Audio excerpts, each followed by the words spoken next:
Numërimi i votave në përfaqësi diplomatike po vazhdon me ritëm të shpejtë. Aktualisht janë përpunuar 24 nga 40 vendvotime, ose 60% e totalit. Nga numërimi deri tanishëm, lëvizja vetëvendosje kryeson me 87.01% të votave, ose 5.915 vota. Partia Demokratike e Kosovës PDK ka 5.62% të votave, ose 382 vota.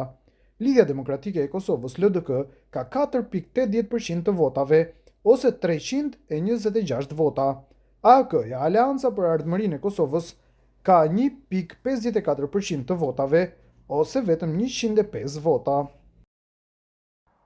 Rendi botror ka rënë, kështu u shpreh presidenti serb Aleksandar Vučić, pas një mbledhje urgjente të Këshillit të Sigurisë Kombëtare ku diskutoi me tone kritike për operacionin amerikan për kapjen e mikut të tij në Venezuelë, Nicolas Maduro.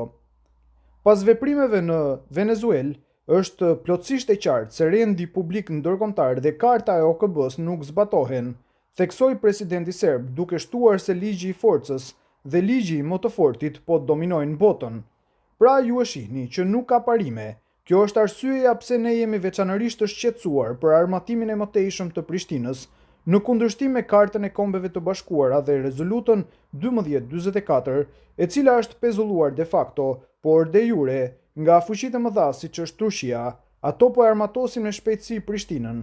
Një kërcënim i veçantë për sigurinë e Serbisë është aleanca ose bashkimi i sapo krijuar i Prishtinës, Tiranës dhe Zagrebit, i cili po zhvillohet në një fushë të gjerë që përfshin zhvillimet e përbashkëta të sistemeve komplekse luftarake, nga automjetet 4x4 deri te armët dhe mjetet më të fuqishme, tha Vučić, duke shtuar se Serbia po e monitoron nga afër këtë dhe po përgatitet për mbrojtje kundër atyre që pretendoi se tani po bëjnë kërcënime të hapura ndaj Serbisë.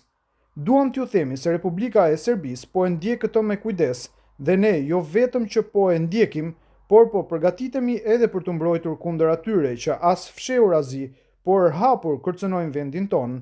Ne besojmë se forca jonë do të jetë një pengesë e mjaftueshme, theksoi Vučić.